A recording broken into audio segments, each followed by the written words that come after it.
বলে, ইব্রাহিম তুমি নাকি মূর্তির পূজা না করে কোন নতুন রবের ইবাদত করো, কে তোমার রব? সাইয়েদনা ইব্রাহিম বললেন, রব্বি আল্লাযী ইউহয়ী ওয়া ইউমীত, আমি এমন রবের ইবাদত করি যিনি জীবন দেন, যিনি মৃত্যু দেন। নমরুদ বলে, তাই নাকি? তোমার রব জীবন দেয় মৃত্যু দেয়, আর এটা তো আমি দেই, আমিও তো জীবন দেই, আমিও তো মৃত্যু দেই। সাইয়েদনা ইব্রাহিম বললেন, কেমন করে তুমি জীবন দাও মৃত্যু দাও, একটু দেখাও তো। নমরুদ জেলখানা থেকে দুজন কয়েদিকে ডেকে আনলো, কয়েদি এনে অর্ডার করলো, একটাকে এখনই শিরোচ্ছেদ, হেড অফ, ডেথ পেনাল্টি, মৃত্যুদণ্ড দেয়া হলো, ফিনকি দিয়ে রক্ত বেরোনো। নমরুদ বলে, দেখো দুজনকে ধরে আনলাম, একজন কয়েদিকে দিলাম ডেথ পেনাল্টি, মৃত্যুদণ্ড, ওরে মৃত্যু দিলাম। আরেকজন যে দাঁড়িয়ে আছে, চাইলে ওরেও আমি মৃত্যুদণ্ড দিতে পারি, কিন্তু না, ওরে আমি দিব না, ওরে আমি বাঁচাইয়া দিলাম, ছেড়ে দিলাম, মানে জীবন দিলাম। দেখো ইব্রাহিম, তোমার চোখের সামনে একজনরে মৃত্যু দিলাম, আরেকজনরে জীবন দিলাম। আপাত দৃষ্টিতে তাই তো, একজনরে তো জীবন দিল, আরেকজনরে মৃত্যু দিল। সাইয়েদনা ইব্রাহিম এবার বিপাকে পড়ে গেলেন, কিন্তু এক একজন নবীকে আল্লাহ এমন উইজডম বিচক্ষণতা দিয়ে এই জমিনে পাঠিয়েছেন, মুহূর্তের মধ্যে আল্লাহর খলিল ইব্রাহিম বললেন, ফাইন্নাল্লাহা ইয়াতি বিশ-শামসি মিনাল মাশরিকি ফাতি বিহা মিনাল মাগরিব ফাবুহিতাল্লাযী কাফার। আল্লাহর খলিল ইব্রাহিম বললেন, নমরুদ বুঝলাম তুমি জীবন দাও মৃত্যু দাও দেখলাম, কিন্তু আমার রব, আমার আল্লাহ প্রতিদিন সকালবেলা উষা লগ্নে ওই পূর্ব দিগন্ত থেকে সূর্যটাকে উদিত করেন, সাঁঝের বেলা, বিকেল বেলা, কুথুরি লগ্নে, সন্ধ্যা বেলা ওই দ্বিপ্রহরের জল জলে সূর্যটাকে পশ্চিম দিগন্তে ডুবিয়ে দেন। মানে সকালবেলা পূর্ব দিক থেকে উদিত করা সূর্যটাকে পশ্চিম দিকে বিকেলে তিনি ডুবিয়ে দেন। তুমি যদি পারো ওই সূর্যটাকে পশ্চিম দিক থেকে উদিত করে পূর্ব দিকে ডুবিয়ে দাও। সুবহানাল্লাহ পড়বেন না? দেখেন, ইনস্ট্যান্ট ইন্টেলেক্ট, মুহূর্তে বিচক্ষণতা, উইজডম কাকে বলে? নমরুদ পারবে? নমরুদের বাপ পারবে? ওর দাদা, ওর 14 গোষ্ঠী, গোটা বিশ্বের সব ক্ষমতাধর রাষ্ট্রনায়করা একসাথে হলে পারবে? ফাবুহিতাল্লাযী কাফার পারে নাই, ব্যর্থ হয়েছে। এবার তেলে বেগুনে জ্বলে উঠেছে, রেগে মেগে আগুন বলে, ফালকুহু ফিল জাহিম, ওর সাথে তর্ক নাই, না পেরে এবার এটারে আগুনে ফেলা। বিশাল বিশাল গাছ কেটে লাকড়ি এনে আগুনের কুণ্ডলি বানানো হলো, দাও দাও দাও দাও করে আগুন জ্বলে। আল্লাহর খলিল ইব্রাহিমকে আগুনে নিক্ষেপ করা হবে। আল্লাহর খলিল সাইয়েদনা ইব্রাহিমের হাতের মধ্যে রশি দিয়ে টাইট করে বাঁধা হলো, পায়ের মধ্যেও টাইট করে রশি দিয়ে বাঁধা হলো। আল্লাহর খলিল ইব্রাহিমকে আগুনের কুণ্ডলির মধ্যে ফেলা হবে।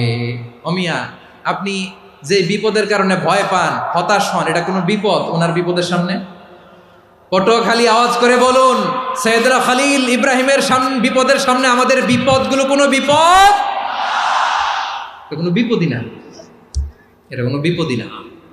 হাত পা বেঁধে টাইট করে নিক্ষেপ করা হবে, সিম্পলি ফেলা যাবে না, কারণ দাও দাও করে দ্য ব্লেজিং ফায়ার, এমন আগুনের কুণ্ডলি, কাছে যাওয়া যায় না, আগুনের উত্তাপে নিক্ষেপ করা হবে। হাতে রশি বেঁধে, পায়ে রশি বেঁধে আল্লাহর খলিল ইব্রাহিম আলাইহিস সালামকে আগুনের মধ্যে নিক্ষেপ করা হবে। আহা, এটার বলে অগ্নি পরীক্ষা। উনি অগ্নি পরীক্ষার সম্মুখীন হয়েছেন, এজন্য কঠিন পরীক্ষাকে আমরা অগ্নি পরীক্ষার সাথে তুলনা করি, ঠিক কিনা?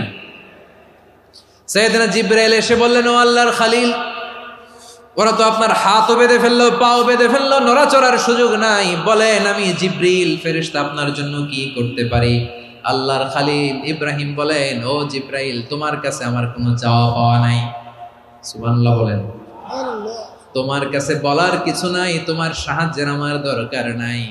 সাইয়েদনা ইব্রাহিম আলাইহিস সালামকে হাতে পায়ে রশি বেঁধে, হাত পা বাঁধা অবস্থায় জ্বলন্ত অগ্নিকুণ্ডে যখন নমরুদের দলবল নিক্ষেপ করবে, আল্লাহর খলিল কিভাবে নিজেকে আল্লাহর কাছে সঁপে দিয়েছেন, পটুয়াখালীর ভাইরা খেয়াল করে শুনুন। হাত পা বেঁধে আল্লাহর খলিলকে যখন নিক্ষেপ করা হবে, তিনি মুখ ফুটে বলে ফেললেন, হাসবুনাল্লাহু ওয়া নি'মাল ওয়াকিল। হাসবুনাল্লাহু ওয়া নি'মাল ওয়াকিল, আমার জন্য আল্লাহই যথেষ্ট,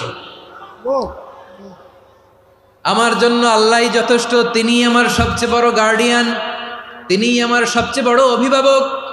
জিব্রাইলের সাহায্যে রফারকে ফিরিয়ে দিলেন। দুনিয়ার বুকে কারো কাছে কিছু বলেন নাই, মুখ ফুটে বলেছেন হাসবুনাল্লাহ। ও আমার পটুয়াখালীর প্রাণের ভাইয়েরা, খেয়াল রাখবেন, কোনো বান্দা তার হাতে থাকা সব চেষ্টাটুকুন করার পরে মুখ ফসকে মুখ দিয়ে যখন বলে ফেলে হাসবুনাল্লাহ, বান্দা যখন হাসবুনাল্লাহ বলে ফেলে, ওই ব্যাপারটা ডিল করার দায়িত্ব স্বয়ং আল্লাহ আরশের উপর থেকে নিয়ে নেয়। আপনি যখন বলে ফেলবেন হাসবুনাল্লাহ, এটা ডিলিং করবে কে তখন? চিল্লায় বলেন না, তিনি কে?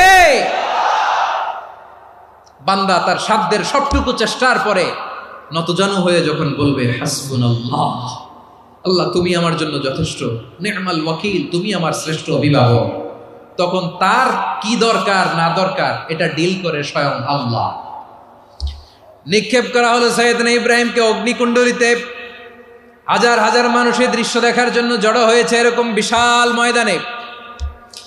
কিন্তু কি অবাক করা ঘটনা, সবাই ভয় পাচ্ছিল, না জানে কি হয়ে যায়। আল্লাহর খালিলকে যখন আগুনের কুণ্ডলিতে নিক্ষেপ করা হয়, আল্লাহর খালিল ইব্রাহিম আগুনের কুণ্ডলের মধ্যে বসে বসে মানুষগুলোর দিকে তাকিয়ে হাসতে শুরু করে দেয়।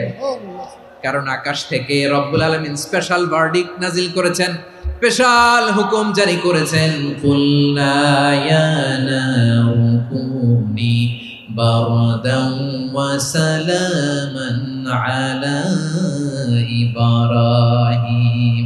ও আগুন, খবরদার, সৃষ্টি শুরু থেকে তোকে একটা ধর্ম আমি বাতলে দিয়েছিলাম, তোর ধর্ম, আগুনের ধর্ম হলো যা পাবে জ্বালিয়ে সারখার করবে। আল্লাহ বলল, আগুন, তোর ধর্ম দিয়েছিলাম, তুই সব জ্বালিয়ে পুড়িয়ে সারখার করে দিবি, কিন্তু ক্ষণিকের জন্য আমি তোর জ্বালিয়ে দেওয়ার ক্ষমতাটাকে কেড়ে নিলাম, জ্বালিয়ে ভস্ম করে দেওয়ার ক্ষমতা আমি কেড়ে নিলাম। কুনি বারদান, ঠান্ডা হয়ে যা। কিন্তু এত বেশি ঠান্ডা হবি না আবার আমার ইব্রাহিমের জন্য সর্দি লেগে না যায়।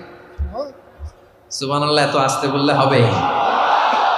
কুনি বারদান, বার্দ মানে বরফ, ঠান্ডা, ঠান্ডা হ, কিন্তু এত ঠান্ডা হবি না যাতে আমার ইব্রাহিমের কষ্ট হয়। আগুন বলে, আল্লাহ একবার বললাম ঠান্ডা হ, আবার বলো এত ঠান্ডা হবি না যাতে খালিলের সর্দি না লাগে। কেমন ঠান্ডা হব, কেমন এনভায়রনমেন্ট তৈরি করে দেব বলো? আল্লাহ বললেন, সালামান আলা ইব্রাহিম, আমার খালিল, আমার কলিজা, আমার ইব্রাহিমের জন্য তুই জান্নাতের গুল বাগিচা হয়ে যা। ও ভাই, নবী মুসার মতো ঈমান হলে রাস্তা হবে সাগর জলে, নবী ইউসুফের মতো ঈমান হলে একে একে দরজা খোলে। নবী ইব্রাহিমের মতো ঈমান যদি আজও থাকে বিদ্যমান, অগ্নিকুণ্ডে দেখতে পাবে খুবসুরত এক ফুল ভাগা। কুলনা ইয়া নারু কুনি বারদান ওয়া সালামান আলা ইব্রাহিম। বান্দা যখন মুখ দিয়ে বলে হাসবুনাল্লাহ, আমার আল্লাহ আমার জন্য যথেষ্ট, এই বলে যখন নিজেকে সঁপে দেয়, তার কি লাগবে ওই দায়িত্ব স্বয়ং নিয়ে নেয় কে? সবাই বলেন, স্বয়ং নিয়ে নেয় কে? তাহলে আমার প্রিয় ভাইয়েরা, বিপদের শুরুতেই আমরা বলবো ইন্না লিল্লাহ। শুরুতে কি বলবো? এরপরে যেই বাক্যটা পড়ে নিজের পরিস্থিতিকে আল্লাহর দরবারে সঁপে দিব, সেটা হচ্ছে হাসবুনাল্লাহ। সেটা কি? বিষ্ণু বলেন, লা ইয়াজালু লিসানুকা রাতাবান মিন যিকরিল্লাহ, সব সময় আল্লাহর স্মরণ দিয়ে, জিকির দিয়ে জিহ্বাটারে সিক্ত রাখো। আর শয়তানু জাসিমুন আলা কলবি ইবনে আদম, শয়তান বনি আদমের কলবে খামচি মেরে বসে থাকে। ফাইদা যাকারাল্লাহ খালাসা, মানুষ যখন আল্লাহ স্মরণ করে, জিকির করে, শয়তান দৌড়ে পালায়। ওয়াইদা গাফালা ওয়াসওয়াসা, যখনই বনি আদম গাফেল হয় তখনই শয়তান তার হৃদয়ে ওয়াসওয়াসা দেয়। এজন্য বিপদে পড়লে ইন্না লিল্লাহ, নিজের সবটুকুন করার পরে, নিজের রোল প্লে করার পরে নিজেকে আমরা কি বলে সঁপে দিব? সবাই বলেন, সবাই বলতে হবে, আরো জোরে বলে, মনে থাকবে? বিপদে পড়লে প্রথমে ইন্না লিল্লাহ, এরপরে নিজেকে যখন সঁপে দিব তখন হাসবুনাল্লাহ। এরপরে কঠিন বিপদ যদি যখন বিশ্বনবী পড়তেন তখন কি করতেন? এমন বিপদ মাঝে মাঝে হয় না দেয়ালে পিঠ থেকে যায়, চোখে মুখে অন্ধকার, কি করব দিশা খুঁজে পাই না, এরকম হয় কখনো? হ্যাঁ, আপনাদের হয় না? তো জান্নাতে আছেন আপনারা। হয় হয় এরকম হয়েছে না যে দেয়ালে পিঠ থেকে গেছে, চোখে মুখে অন্ধকার, কই যাব, কি করব, বাঁচানোর কেউ না, এরকম হয়েছে কখনো আপনাদের? যদি হয় তাইলে এটার সলিউশন বলবো, না হইলে তো এগুলো বলে লাভ নাই। হয় হয় হয় বিশ্বনবী এরকম কঠিন বিপদে পড়েছেন জীবনের কিছু কিছু মুহূর্তে। ওই মুহূর্তে বিশ্বনবী স্পেশাল 2টা দোয়া পড়তেন।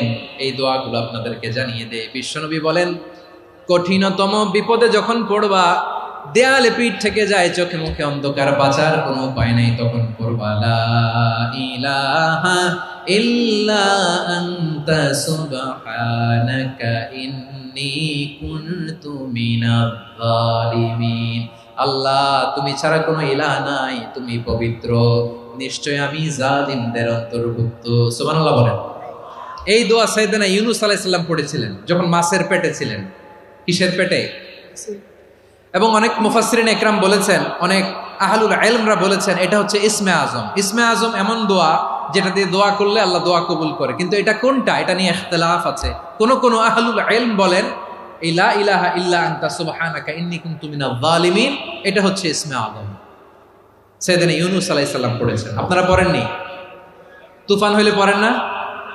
আমাদের এলাকায় তো এটা খুব, এটার উপর ব্যাপক আমল আছে। পটুয়াখালীতে কি অবস্থা বলেন? পড়েন পড়েন পড়েন পড়েন। একটা গল্প শুনেছিলাম, পাক হানাদার বাহিনী যখন বাংলাদেশে অ্যাটাক করতো, 71 সালের ঘটনা বলতেছে, আমরা তো দেখি নাই, শুনছি আর কি। 71 যদি দেখতাম এতদিনে রাজাকার হয়ে যেতাম। আল্লাহ আমাদেরকে বাঁচাই দিছে, আল্লাহর মেহেরবানি, ঠিক কিনা বলেন?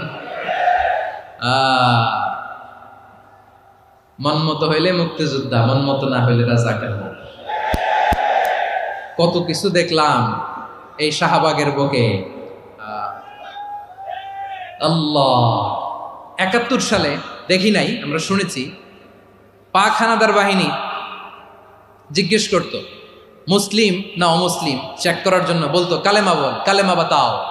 তো যারা কালেমা বলতে পারতো পাকিস্তানি বাহিনী নাকি ওদেরকে ছেড়ে দিত, শুনেছি। তো একজনকে, এক বাঙালিরে পেয়ে তার মাথার মধ্যে বন্দুকর নল ধরে বলতেছে কালেমা বল সালে, কালেমা বাতা, কালেমা বল। তো ভয়ের চোটে এই দোয়া পড়া শুরু করছে। ও পড়তেছে লা ইলাহা ইল্লা আনতা সুবহানাকা ইন্নী কুনতু মিনাজ জালিমিন। পাকিস্তানি বলে সালে ইয়ে তো মুসিবত কা কালেমা है। বাঙালি কয় হাম তো ভি মুসিবত মে হ্যায়। পাকিস্তানি বলে বেটা কোন দোয়া বললি, এটা তো মুসিবতের কালেমা। কয় আমিও তো মুসিবতে আছি, আমার মাথার মধ্যে বন্দুক ধরে তুমি আমার কালেমা জিজ্ঞেস করো, এখন কোনটা কালিমা আর কোনটা কি, তো আমার হুশ আছে নাকি? প্রিয় ভাইরা, আসলে এটা দুআউল মুসিবা, বিপদে পড়লে এ দোয়া পড়তে হয়, লা ইলাহা ইল্লা আনতা সুবহানাকা ইন্নী কুনতু মিনাজ জালিমিন। এটা পড়বেন আপনারা। এই দোয়া পড়ে সাইয়েদনা ইউনূস আলাইহিস সালাম মাছের পেট থেকে রক্ষা পেয়েছিলেন। রক্ষা করেছিল কে? তুমি ইউনূস নবীরে যখন খাইলো মাছেতে গিলিয়া, ফেরেশতা পাঠাইয়া দিলে ইসমে আজম দিয়া। প্রাণে ছিল যাহার ভয় সেথা পাইল আশ্রয়, প্রাণে ছিল যাহার ভয় সেথা পাইল আশ্রয়। মাছের পেট হতে সে যে পেল পরিত্রাণ। আল্লাহ আল্লাহ তুমি জাল্লে জালালুহু, শেষ করা তো যায় না গে তোমার গুণগান। আল্লাহ আল্লাহ সুবহানাল্লাহ পড়ে, লা ইলাহা ইল্লা আনতা সুবহানাকা ইন্নী কুনতু মিনাজ জালিমিন। বিশ্বনবী বললেন, দেয়ালে পিঠ থেকে গেলে, চোখে মুখে অন্ধকার, বাঁচার কোনো উপায় নাই, তখন এই দোয়াটা পড়তে হবে। এই দোয়া পড়ে আল্লাহর কাছে ফরিয়াদ করলে বিপদ মুক্ত করবেন কে? কেন এই দোয়াটা আল্লাহর কাছে বড্ড প্রিয় জানেন আমার ভাইয়েরা? কারণ এই দোয়ার মধ্যে 3টা জিনিস আছে। আমি যেরকম আঙ্গুল উঁচু করেছি এরকম করেন তো। 3টা। কয়টা? 3টা। 1 নম্বরে হচ্ছে তাওহীদ, 2 নম্বরে তাসবিহ, 3 নম্বরে তাকরীর। আই রিপিট, আবারও বলছি, 1 নম্বরে তাওহীদ, 2 নম্বরে তাসবিহ, 3 নম্বরে তাকরীর। এ দোয়াটা আল্লাহর কাছে এত পছন্দনীয় কারণ এ দোয়ার প্রথম অংশে আছে তাওহীদ।